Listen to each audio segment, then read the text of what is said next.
بسم اللہ الرحمن الرحیم یسبح للہ ما فی السماوات وما فی الارض الملک القدوس العزیز الحکیم هو الذی بعث فی الامیین رسولا منہم یتلو علیہم آیاتہ ویزکیہم ویعلمہم الکتاب والحکمہ۔ اب دیکھیے آپ، جیسے وہ آیت 3 دفعہ آ چکی تھی، یہ چوتھی مرتبہ آ رہی ہے۔ وہ بنیادی طریقہ کار کیا تھا؟ قرآن کی تلاوت۔ قرآن اس مقناطیس کے مانند تھا کہ جس کے اندر جس کی روح بیدار ہے اس کو کھینچ لے گا۔ یہ ہے آپ کا آلہ دعوت۔ اب آپ کے پاس وہ آ گئے جو سلیم الفطرت، کسی درجے میں سلام، جن کی زیادہ سلیم الفطرت اور زیادہ جو ہے وہ فوراً آ گئے۔ کچھ کو تھوڑا سا وقت لگا، پھر کچھ اور وقت لگا، کچھ اور وقت لگا، تو 12 برس میں مکے کی جو ہے وہ ہانڈی کے اندر پوری طرح بلو کر نکال دیا۔ اور جو نکالا پھر ان کی تربیت، ان کی تعلیم اسی کتاب سے، حکمت قرآن پر بیس کر رہا ہے سارا پروسیس۔ تربیت بھی قرآن سے، تزکیہ بھی قرآن سے، دعوت بھی قرآن سے، تذکیر بھی قرآن سے، تبشیر بھی قرآن سے، انذار بھی قرآن سے۔ تذکیر، انذار، تبشیر، اس سے دعوت ہو گئی، اور شفاء لما فی الصدور، دل کے اندر کے جو روگ ہے ان کا علاج۔ یہ دل کا روگ ہے کیا؟ دنیا کی محبت، اللہ خیر صلی اللہ، مال کی محبت، اولاد کی محبت، سب کیا ہے؟ ہاتھی کے پاؤں میں سب کے پاؤں دنیا کی محبت۔ یہ قرآن نکال دیتا ہے۔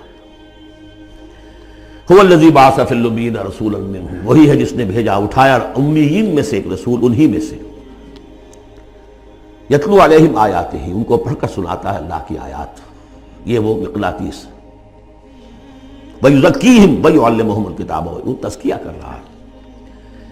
تلاوت آیات کے ذریعے سے غلط نظریات ختم ہوئے، غلط نظریات ختم ہوئے۔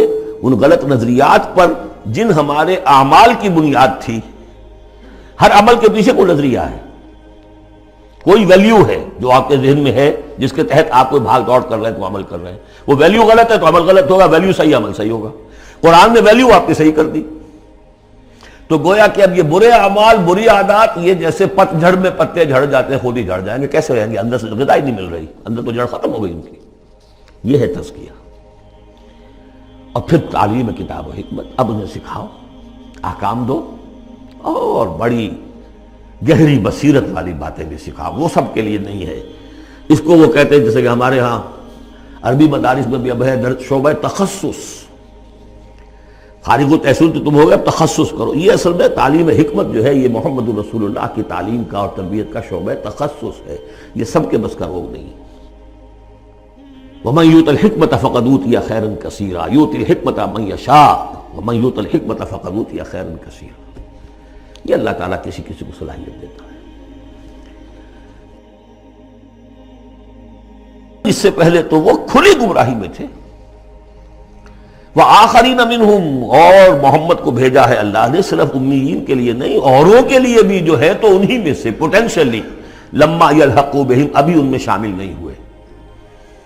حضور سے ان کے بارے میں پوچھا گیا، حضور نے مجلس میں بیٹھے ہوئے تھے، سلمان فارسی ان کے کندھے پر ہاتھ رکھا، فرمایا حکمت اگر سریا پر بھی ہوگی تو اس کی قوم کا کوئی شخص اسے لے آئے گا۔ اور کم سے کم یہ کہ تمام جو حنفی مسلمان علماء وہ سمجھتے ہیں کہ اس حضور کی حدیث کا مصداق امام ابو حنیفہ ہے رحمۃ اللہ علیہ۔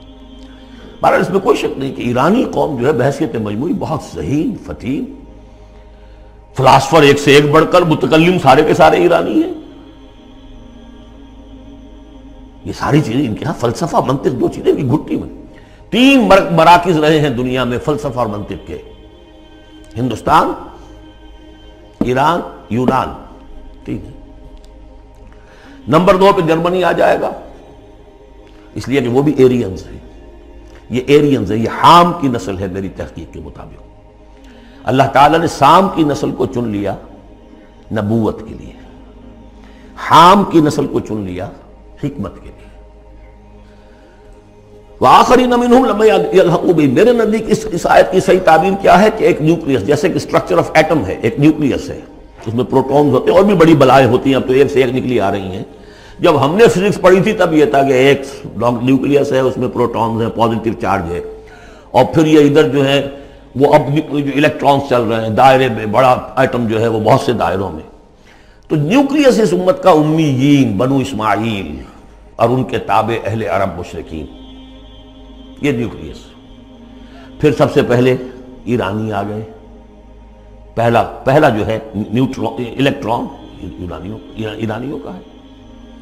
پھر رومی آ گئے، کچھ آ گئے ادھر سے، کچھ قبطی آ گئے ایجپشنز، ادھر سے آگے آپ بڑھے تو ہندی آ گئے، سندھی آ گئے، پہلے سندھی آئے پھر ہندی آئے، یہ سب ہیں اب مختلف دائرے، یہ بڑھتا جا رہا ہے۔ لیکن نیوکلیس امیین اور باقی سب آخرین۔ امیین میں سے چونکہ خود حضور تھے لہذا ان پر اتمام حجت آخری درجے میں ہو گئی، لہذا ان کے لیے کوئی رعایت نہیں تھی، اگر ایمان نہیں لائیں گے تو قتل کر دیے جائیں۔ یہ سورہ توبہ میں ہم پڑھ چکے ہیں۔ آخرین کے لیے رعایت یہ ہے کہ چاہیں تو اسلام لائیں چاہیں تو نہ لائیں، یہودی رہیں، عیسائی رہیں، کوئی رہیں، مجوسی رہیں، ہندو رہیں، سکھ رہیں، پارسی رہیں، جو چاہیں رہیں، لیکن نظام اسلام کا ہوگا، غلبہ اللہ کا ہوگا، دین ہم قائم کریں گے، تم رہو اپنے طور پر جو ہندو رہو، جو چاہو رہو۔ وآخرین منہم لما یلحقوا بہم وہو العزیز الحکیم، اور وہ عزیز ہے اور حکیم ہے۔ ذالک فضل اللہ یؤتیہ من یشاء، یہ اللہ کا فضل ہے، وہ دیتا ہے جسے چاہتا ہے، اللہ کا فضل ہے۔ اس فضل کے بڑے درجے ہیں۔ سورہ بنی اسرائیل میں آیت پڑھی، ان فضلہ کان علیک کبیرا، حضور سے خطاب ہے، سب سے بڑا فضل، سب سے بڑا فضل، سب سے بڑا فضل اس پوری کائنات میں محمد رسول اللہ پر ہوا۔ اگرچہ ان کا فضل کس طور سے ہوا ہے وہ آپ دیکھ لیجئے، ماریں پڑی ہیں، پتھراؤ ہوا ہے، خون کے دھارے چھوٹے ہیں۔ اللہ کا فضل جو ہے دنیا میں وہ ناز و نام نہیں ہے، عیش نہیں ہے، آرام نہیں ہے۔ جس میں سب سے بڑا فضل تھا اسے یتیم پیدا کیا، پوستھیومس پیدا بھی ہوا باپ کے فوت ہونے کے بعد، بالکل مفلس قلاش۔ وہ تو دائی حلیمہ کو کوئی اور بچہ ملا نہیں تھا تو قرۂ فال بنا میں من دیوانہ زدن ہو گیا معاملہ، ورنہ لوگ جاتے تھے، اچھے کھاتے پیتے گھرانوں کے بچے لیتے تھے، یتیم کو کون لے جائے گا؟ لیکن وہ یتیم پھر کیا بنا؟ در یتیم۔ وَوَجَدَكَ ضَالًّا فَهَدَىٰ وَوَجَدَكَ عَائِلًا فَأَغْنَىٰ أَلَمْ يَجِدْكَ يَتِيمًا فَآوَىٰ۔ پھر جو کچھ ہوا ہے سخت، آپ کا جو نوجوانی کا دور ہے، سخت مشقت مزدوری۔ آپ کہتے ہیں میں قریش کی بھیڑیں بکریاں چند ٹکوں کی مزدوری پر چلایا کرتا تھا، قراریت، درہم و دینار نہیں، قراریت، ٹکے پیسے۔ بہرحال یہ دنیا کا معاملہ اور فرمایا وآخرین منہم لما یلحقوا بہم وہو العزیز الحکیم، ذالک فضل اللہ، یہ میں بیان کر رہا تھا، فضل کبیر بلکہ فضل اکبر تو ہوا حضور پر۔ پھر جو بھی محمد کے دامن سے وابستہ ہو گیا، بہت بڑا فضل ہے۔ چاہے اللہ نے ہمیں پیدائشی طور پر یہ فضل دے دیا ہے، ہم اس فضیلت کا قدر نہ کریں اور وہ پھر راندہ درگاہ حق ہو جائے وہ دوسری بات ہے، اللہ نے تو دیا۔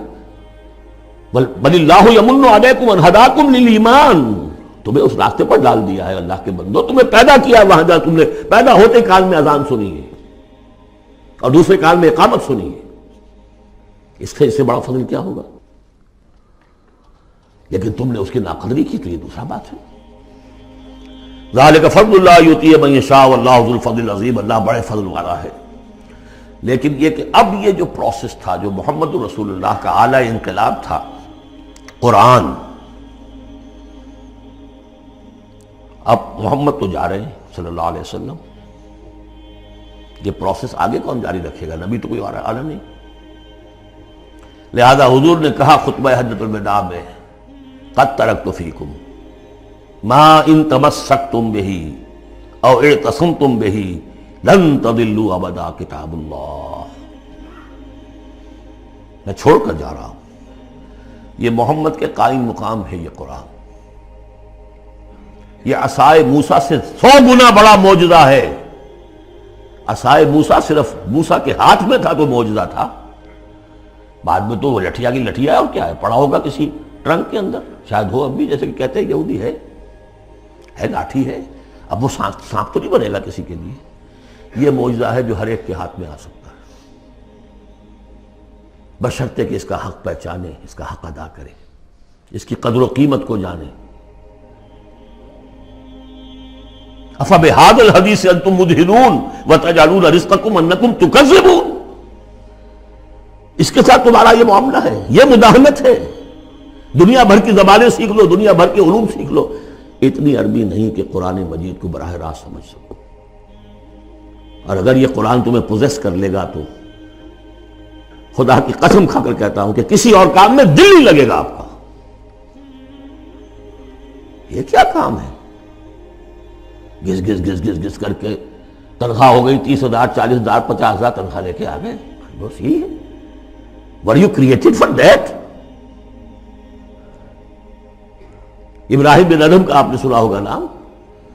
بادشاہ تھے کسی علاقے کے، شکار پر گئے ہوئے تھے، تو وہاں کہیں آواز انہیں سنائی دی، کسی فرشتے کی تھی یا یہ کہ خود ان کے اپنے دل کی آواز تھی. یا ابراہیم لہذا خلقت ام لہذا امرت.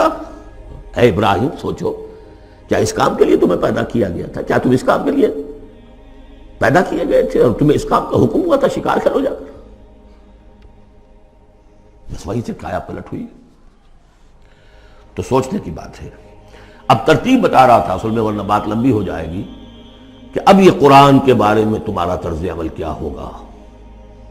تصویر دکھائی جا رہی ہے پھر سابقہ امت کی، انہیں بھی ہم نے دی تھی کتاب تورات. مثل الذین حملوا التوراۃ ثم لم يحملوها كمثل الحمار يحمل اسفارا. مثال ان لوگوں کی جو حامل تورات بنائے گئے پھر وہ اس کے حامل ثابت نہ ہوئے. اور حمل میں خاص ایک بات ہے، حمال کسے کہتے ہیں؟ بوجھ اٹھا کر ایک جگہ سے دوسری جگہ لے کر جانا، حمال اسے کہتے ہیں. اسر اور حمل میں نے فرق بتایا تھا آپ کو سورہ بقرہ جب پڑھ رہے تھے آخری، کہ اسر وہ بوجھ ہے جس کے نیچے انسان دب کر رہ جائے، چل نہ سکے، اسر ہے. اور حمل وہ ہے جس کو لے کر چل سکے. اب عورت کا بھی حمل ہوتا ہے، وہ لے کر چلتی ہے. بہرحال جب ایڈوانس پریگننسی ہوتی ہے، دکھ تو ہے، تکلیف ہے، وہن علی وہن تو ہے، چل سکتی ہے. اسی طرح حمال ہے، وہ لے کے جا رہا ہے. تو حملوا التوراۃ، یہ اللہ تعالیٰ جس کو کتاب دیتا ہے، حامل بناتا ہے، اس کے ذمے سے پہنچاؤ. لتبیننہ، تمہارا فرض ہے اسے واضح کرو، اسے عام کرو. یا اہل القرآن، حضور نے فرمایا ہے قرآن والوں، لا تتوسط. ایک ذہنی سہارا ہمارے پاس اللہ کی کتاب ہے. 40 من سونا ہم نے لگا دیا ہے اس قرآن کو تاروں سے لکھنے پر. معلوم ہے آپ کو رکھا ہوا ہے ہمارے ہاں، ایوبی دور کی یادگار. بہرحال قرآن مجید کے حامل بنائے گئے تھے اس لیے کہ اوروں تک پہنچاؤ. ثم لم يحملوها، انہوں نے نہیں اٹھایا. کمثل الحمار، ان گدھوں کے مانند ہے. يحمل اسفارا، جو کتابوں کا بوجھ اٹھائے پھر رہا. مکالمات فلاطون بھی لکھ دیجئے آپ، باندھ کر گشڑی رکھ دے، انسائکلوپیڈیا برٹانیکا پورا رکھ دے، گدھے کو کیا فائدہ اس سے. مثل القوم الذین کذبوا بآیات اللہ، مثال اس قوم کی جس نے اللہ کی آیات کو جھٹلایا. بے صاحب بہت بری ہے. اب یہ جھٹلانا میں پہلے واضح کر چکا ہوں سورہ واقعہ پڑھتے ہوئے. یہ جھٹلانا ہے، یہ ہمارا قرآن کو جھٹلا رہے ہیں ہم اپنے عمل سے. ایک شخص آپ سے پوچھے گا آپ قرآن کو اللہ کا کتاب مان لیا؟ میں مانتا ہوں. آپ نے کبھی پڑھا اس کو؟ آپ 7 سمندر کا سفر پار کر کے یہاں MBA کرنے تشریف لے آئے ہیں امریکہ میں.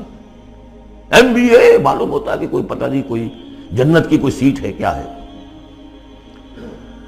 قرآن آپ نے نہیں پڑھا تو کیسا ایمان ہے آپ کا قرآن پر؟ کیا جواب دیں گے؟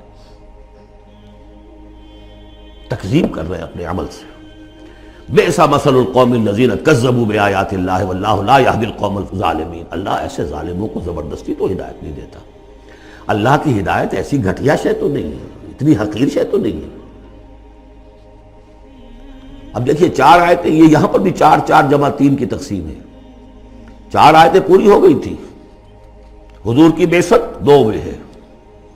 امیین نیوکلیس ہے، آخرین سب الیکٹرانز ہیں اس کے چاروں طرف. یہ ملٹی نیشنل امت ہے. ملٹی نیشنل فرمز تو آپ کو معلوم ہے، ملٹی نیشنل. جبکہ سابق جو امت تھی بنی اسرائیل، وہ یونی ریشیل، ایک نسل کی. یونی ریشیل، یونی نیشنل، یہ multi racial, multi national. Hindi بھی، فارسی بھی، ایرانی بھی، ترک بھی، چینی بھی. اب تو دنیا کا میں نہیں سمجھتا کہ کوئی قوم رہ گئی ہو، کوئی نسل رہ گئی ہو جس میں کچھ نہ کچھ مسلمان موجود نہ ہوں. اور دوسری بات یہ کہ حضور کا بنیادی کیا ہے؟ اعلیٰ دعوت، اعلیٰ تربیت، جس سے کہ مردان کار تیار کیے جو جہاد اور قتال کریں گے، وہ ہے قرآن. اب آگے 4 آیتوں میں وہ جو طرز عمل ہمارا ہو گیا اس کی تصویر دکھائی جا رہی ہے بنی اسرائیل کے طرز عمل میں. مثل الذین حملوا التوراۃ ثم لم يحملوها كمثل الحمار يحمل اسفارا بئس مثل القوم الذین كذبوا بآیات اللہ واللہ لا يهدی القوم الظالمین. اس کے بعد نتیجہ کیا نکلتا ہے؟ جو آیات الہیہ سے رشتہ ٹوٹے گا تو سہارا کیا چیز رہ جائے گی؟ ہم تو اللہ کے چہیتے ہیں، لاڈلے ہیں. ہمیں تو جہنم میں کوئی جھونک ہی نہیں سکتا. جھونکے گا بھی تو دوسروں کی آنکھ میں دھول جھونکنے کے لیے چند دن کے لیے، ہمیں بھی ڈال کے فوراً نکال لیں. اللہ کو بھی چوری کرنی ہے، خیانت کرنی ہے، ہمارے لیے کرنی ہے. اور ہم جیسے بھی کچھ ہیں، جو بھی کچھ ہیں، زانی ہیں، شرابی ہیں، جو بھی کچھ ہیں، لیکن تیرے محبوب کی امت میں، جب تیرے محبوب کی امت میں ہے، سیلویشن از گارنٹیڈ. شفاعت تو ملنی ہی ملنی ہے. بہت زیادہ کردہ ہے تو کسی بزرگ کی مزار پہ دیگے بھی چڑھا ہے، بس اور کیا رہ گیا. یہ ہے وہ سارا معاملہ، یہ ہے وہ امانی، یہ ہے وہ من گھڑت خیالات، یہ ہے وہ وشفل تھنکنگ سے جو عقیدوں کی شکل بن جاتی ہے، جس کی وجہ سے عمل سے. وہ جو اقبال نے کہا کہ پتہ نہیں نام کیا ہے اس کا، خدا فریبی کہ خود فریبی، عمل سے فارغ ہوا مسلمان بنا کے تقدیر کا بہانہ.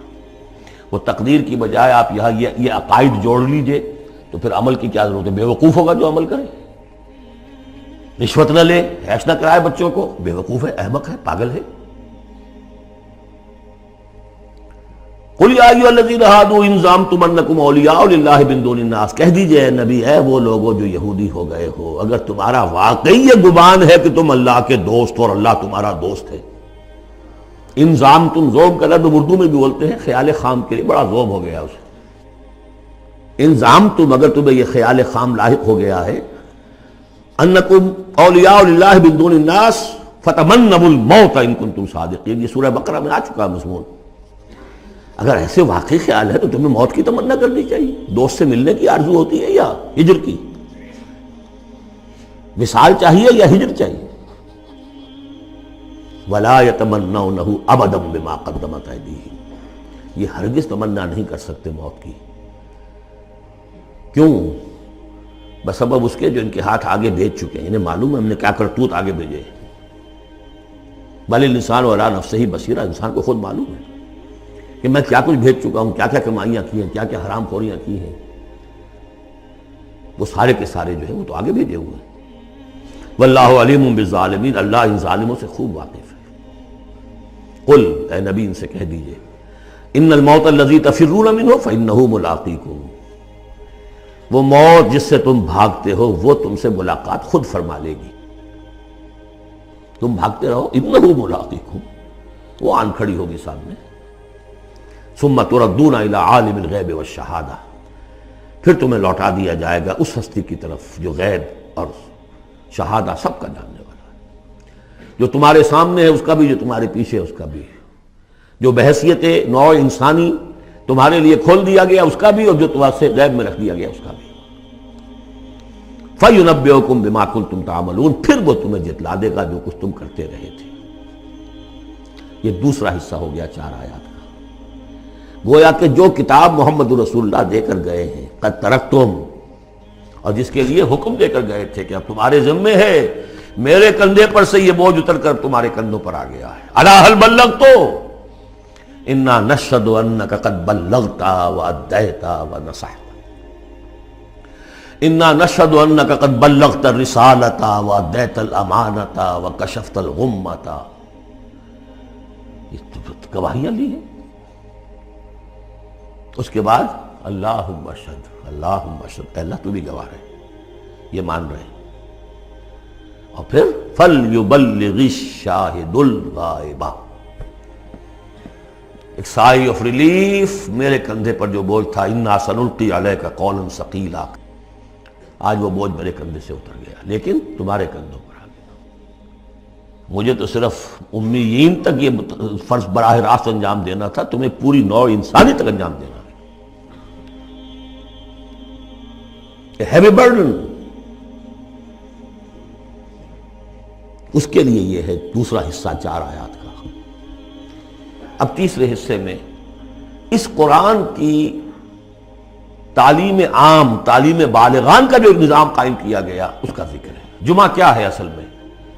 اب رہ گئی رسم ادا روح بلالی نہ رہی، فلسفہ رہ گیا تلقین غزالی نہ رہی۔ یہ جمعہ کیا ہے؟ یہ حزب اللہ کا ہفتے وار اجتماع ہے۔ کمیونسٹوں کو بھی ایجاد کرنے پڑے تھے ہفتے وار اجتماع، ہفتے وار اجتماع، اسٹڈی سرکلز۔ اس لیے کہ انقلابی کارکن کے ذہن میں جب تک اس کا نظریہ تازہ نہ رہے وہ قربانی کیسے دے گا؟ قربانی تو ہر لحظہ آئے گی، ہر آن آئے گی، قدم قدم پر آئے گی۔ لہذا اس نظریے کا، نصب العین کا، اپنے مقصد کا شعور بالکل کانشس لیول کے اوپر مستحضر رہنا چاہیے۔ لہذا اجتماعات، اب ظہر کی نماز کی بجائے جمعہ، وہاں 4 فرض یا 2 کر دیے، 2 کی جگہ خطبہ۔ خطبہ کس لیے؟ تعلیم قرآن، تعلیم بالغان۔ ظاہر ہے وہاں کالجز نہیں تھے، کتابیں نہیں تھی، پریس نہیں تھے، چھاپے خانے نہیں تھے، آڈیوز نہیں تھے، ویڈیوز نہیں تھے، کچھ بھی تو نہیں تھا، لیکن ایک نظام ہے۔ ہفتے میں ایک دن ایسا نکال لو، اگرچہ پورا دن نہیں چاہیے، یوم سبت کی طرح نہیں ہے، نہاؤ دھو، اچھے کپڑے پہنو، خوشبو لگاؤ، آؤ مسجد میں چل کر۔ پہلی گھڑی میں آ جاؤ گے تو اتنا ثواب ہوگا جتنا کہ ایک اونٹ کی قربانی کا۔ ہم نے آنکھوں سے دیکھا ہوا بچپن میں 7-8 بجے کے قریب مسجدوں کے اندر ہجوم ہوتے تھے، لوگ پہنچ جاتے تھے گاؤں سے، اس لیے گاؤں میں جمعہ ہوتا نہیں تھا۔ اب تو ایک خاص مسلک ہمارے ہاں جو آیا، انہوں نے 4 آدمیوں پہ بھی جمعہ کھڑا کر دیا، تو اب خام خواہ کاہے کو جائے گا کوئی آدمی؟ یہ تھا کہ جو مسئلے جامع نہ ہو، جو ایک شہر نہ ہو جس کے اندر کہ کوئی حکومت کا ایک بڑا افسر نہ رہتا ہو، اس کے بغیر جمعہ نہیں ہوتا۔